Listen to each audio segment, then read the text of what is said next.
Hello, guys, and welcome to this very special week. Today, Monday, we start our Christmas week, and we're gonna have a special sort of videos for you guys. So I was thinking about doing a little bit of a song, but I like suck at singing. I actually don't like singing, so I rather stay away from that. But if enough come and say, I'll sing a little song tomorrow to celebrate Christmas. Just a small intro there.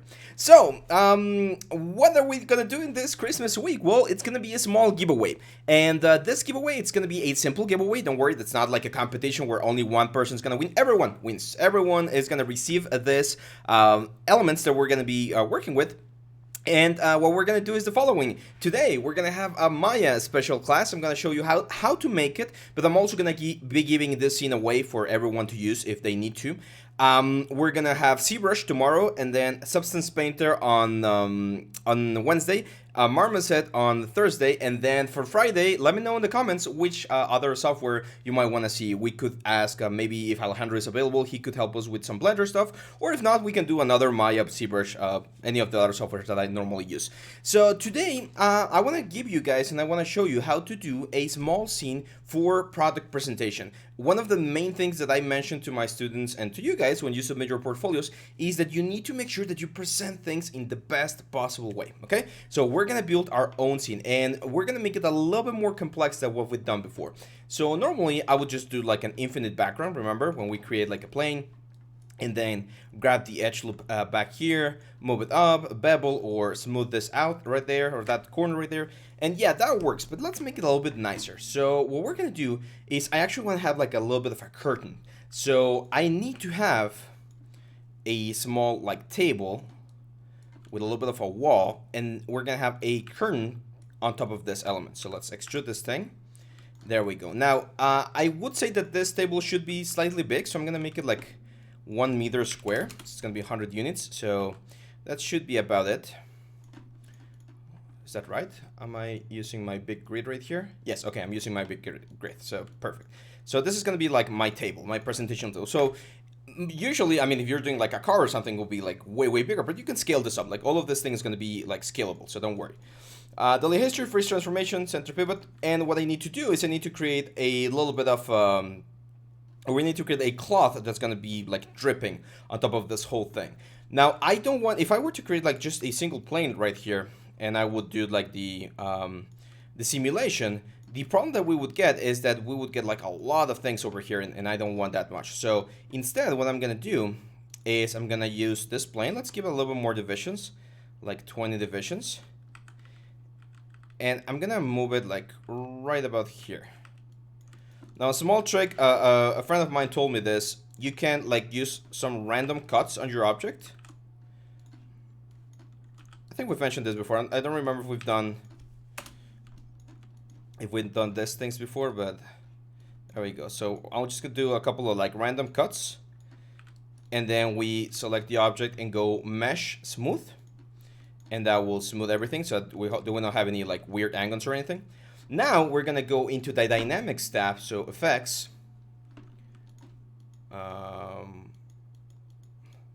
Okay, you know what? My Maya is acting weird. See how things don't update? Whenever this happens, and I've mentioned this before, what you need to do is you need to go into your documents.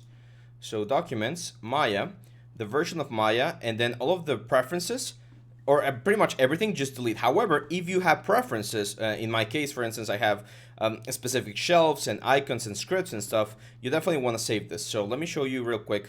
It's kind of like here. I actually have this folder called the Respaldo, which is backup. So I'm just going to grab like pretty much all my preferences. So Control C, Control B, there we go. And then just, you close Maya without saving. See, it's kind of like crashing. So just, there you go. Bye-bye, Maya. Come on, there you go. Then we go back to documents. Again, Maya, the version of Maya, and then all of these things, just delete them. And when you reopen Maya, all of those folders are going to be created again. I'm just going to say use default preferences. There you go. So all the normal preferences are back on. You're not going to have your icons or your shelves or anything. Don't worry. We'll fix that real quick. Let's just wait for this to open real quick. There you go. So I usually don't like this thing to show, so just click that. There we go. Now, again, we close Maya. That's it. Delete the preference folder. Bring this one back, which is our preferences. And just open Maya again. Like that usually, like I would say 90% of the issues that could arise from using Maya get solved when you do that specific thing. So there we go. Let's start again. So we're gonna have like a cube. Again, let's make this like a 100 unit cube. Then smaller. Just go there. Grab this face. Control E. Go up. There we go. Let's grab our plane. Big plane. Let's do 20 divisions. Go into our cut tool. Do a couple of like crazy cuts. Again, this crazy cuts is just to create a little bit more like weird topology, so that when we simulate the cloth, it looks a little bit nicer. Now we go into effects. We go into nCloth. Select this guy, nCloth, create nCloth, and then this guy, nCloth, create passive collider. Now, if you hit play, what's gonna happen is the nCloth's gonna start like falling down, and as you can see, it will start like bulging, right?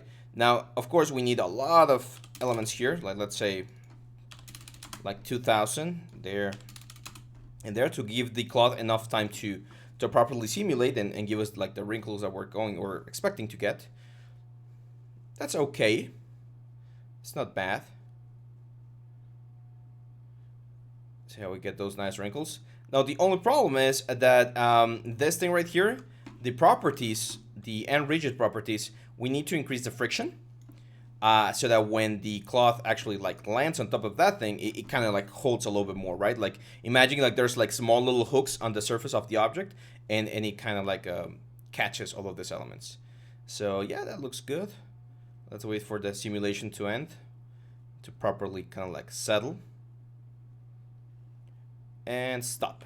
There we go. So as you can see, this gives us a nice little background. And the only reason why I'm doing this is to have a little bit of a different effect, right? Now we could crunch this, like we could go into ZBrush and move it and sculpt it and do a lot of different things. I don't think it's really necessary, so I'm just gonna keep it like this. This guy we don't need. What I am gonna do is I'm gonna probably like bring all of these elements like a little bit forward. So I'm gonna press a B to create a soft selection and just like bring these guys forward. There we go. So that's it. We press number 3, which is smooth mode, and we're gonna get some nice little wrinkles over there. Which again, when our object is sitting right here, things should look nice. Now I'm gonna create a little bit of a turntable. If you've been in sculpting class, turntables are this like wood things that you move around. So I'm gonna make this, I would say like 50 units. And then of course 10. This one, let's bring a pivot point down, so D and V. And now we're just gonna,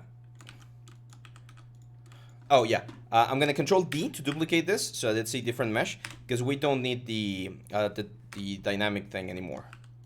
There we go. So let's make this bigger, and that's it. Now the shot cam. The shot cam is probably gonna be one of the most important things. So rendering, camera, panels, look through selected, and this is gonna be my shot cam. A little bit like 3/4 view. Let's turn on our resolution gate because this is what we're gonna be seeing. I kind of want things to be a little bit bigger, so this one definitely bigger so that we don't see any other parts.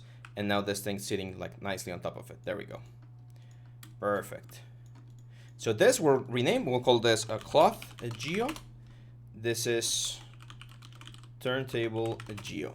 And of course, let's do a little bit of modeling on this guy because it looks way too weak. So I am gonna grab the edge loops like here and here. Press B again to get rid of soft selection. I'm gonna do Control B to bevel, to fractions, and something like that. And sometimes there's like a little bit of a detail like in the inner parts. I'm gonna Control I and Control F11 on that vertex to select all of those faces, offset a little bit, and then this edge loop I'm gonna Control B to bevel it. Fraction, and then grab that little guy right there, Control E, and bring it down. There we go. So now when we say mesh smooth, we should have a very nice, there we go. Very nice effect. Of course, when we do the full smooth, you can see that's going to be super, super round, which is, again, close to what we're looking for. So let me bring any model. I'm just going to import any model so that you guys can see how this thing is eventually going to work. So let's say, let's go for assets. Which one was cool? Vampire Kobold. Do we have the Vampire Kobold? If you guys didn't see this one, this is an old, really old. It was one of the first models that we did on the channel. It's one of the small projects that we did, and it's this Vampire Kobold. There we go. So that guy looks cool. So I'm gonna go here, panels, look through selected, and you would position your character in such a way that you can see him in the middle of the turntable. Now you're free to change the scale of the turntable. So for instance, if you need to like really zoom in or out, feel free to change it around, right? This is one of the cool things about this scene that you're gonna have, that you're gonna be able to customize it as much as you want. Now I'm gonna keep the lighting situation super simple so that I can share it with you without any like problems. But you're free to add an HDR later on to get like even better results. So let's go into Arnold, lights, or sorry, here, setup, Arnold. I'm gonna say system, change this to GPU from the get-go. And let's start with our key lights. So I'm gonna go Arnold, lights, area light. And usually the first area light, I'm gonna call this so that you guys know, this is called the main light. And the main light should be positioned on a place where you're gonna get like the most of the render. And how do you know which position that's gonna be? Well, it depends on the composition, but usually you want the main light to be either on the left or the right. So let's grab the shotgun again. Panels, look to selected, there we go. I'm actually going to change my composition here. Square compositions are a little bit more common nowadays. Not saying that rectangular compositions are bad, it's just like for this particular guy, you can see that it works a little bit better. Now, very important, focal length, that's something that you're going to have to change. I'm actually going to rename this camera Shotcam for you guys as well. So once you get the scene, you should see this as Shotcam. For this kind of photographs, I would recommend like a 55 focal length, because it's a little bit like flatter and you don't see as much distortion. There we go. So let's go here. And now let's go Arnold and render. And we're going to select the shotgun, of course. And then it's rendering, but what's the problem? We don't have enough light, so let's start playing with the exposure. Let's try like a 15. There we go. That looks good. Let's go a little bit higher, like an 18. Too much. 17. Too much. 16. That's a nice amount. I usually like this one being a little bit warm, so I'm going to use color temperature and make it a little bit warmer, just a little bit, like this. There we go. See, nice little illumination right there. Now I am gonna create, or I'm actually just gonna duplicate this light, move it to the other side, go over here. Oh, there we go. And this one's gonna be cool, so I'm gonna make this a little bit cooler. Usually it's roughly the same intensity, not exactly the same. Like I will go a little bit lower to like a 14 or something, probably like a 15 here, so that we get a little bit of something, but we still get some nice light shadows over there. So something like this. See how nice this looks? Like instead of having just a basic what's the word? A basic like picture or render from ZBrush, having one of these turntables will really help your portfolio. And finally, I'm gonna grab one other light, Control D. This one's gonna go up here. It's going to be like a rim light coming on the back side of the character. I'm actually going to change this to a cylinder, sorry, a disc, like a spotlight. You can see how it's going there. I'm really going to crank this one up, like 18. But then what I'm going to do is I'm going to reduce the spread so that it's only hitting, as you can see here, like the back side of the character. So it's going to really just give me a very nice rim light over there. There we go. It's just something like this. Now, of course, we definitely need to bring this thing down. I'm even tempted to like bring it close to the character. There we go. So it's just a little bit of that extra punch there. And you can get some of this effects with the what's the word? You can press the letter T. Oh no, they don't have this one here. So I'm just gonna try and there we go, kind of like a spotlight on the character, right? So see how it shines very nicely over there. Quite cool, right? Quite cool. Now that's not all. I'm also gonna give you a couple materials here that are gonna make everything look a little bit nicer.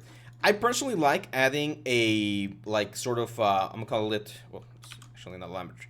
Assign a new material, right click, Arnold, AI standard surface. So I'm gonna call this M clay material. And this clay material, it's not a clay material because we're not gonna be using normals or anything. It's just gonna give this sort of like waxy effect to the whole thing, because otherwise it just looks like Lambert. I've seen some people use like blue colors or red colors. I'm really fond of the orangey color, so I'm gonna go for like a dark orangey here, something like that. I think looks cool. Maybe a little bit more desaturated. There we go. That's a little bit better.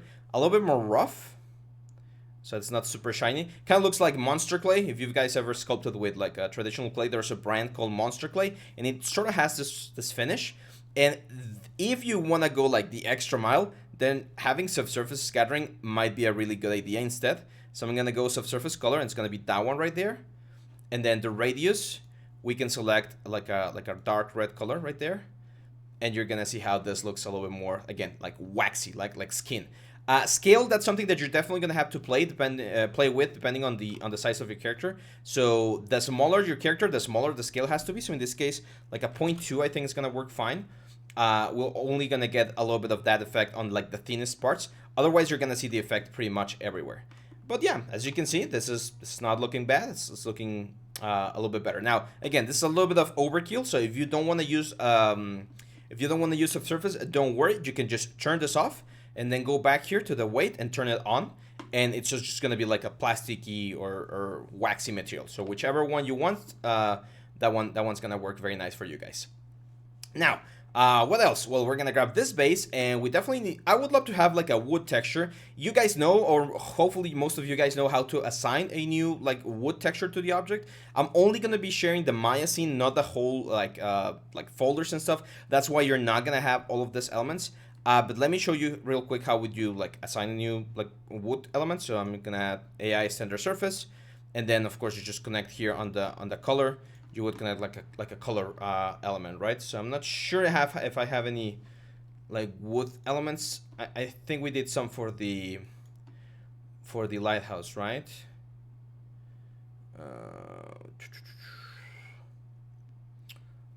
Like the tileable wood. Yeah, I guess this could work. Yeah, so if we do that, of course we're gonna have the wood texture over there. I would strongly recommend that you add a sort of like a wood texture. I think this would no pun intended, would look a little bit better.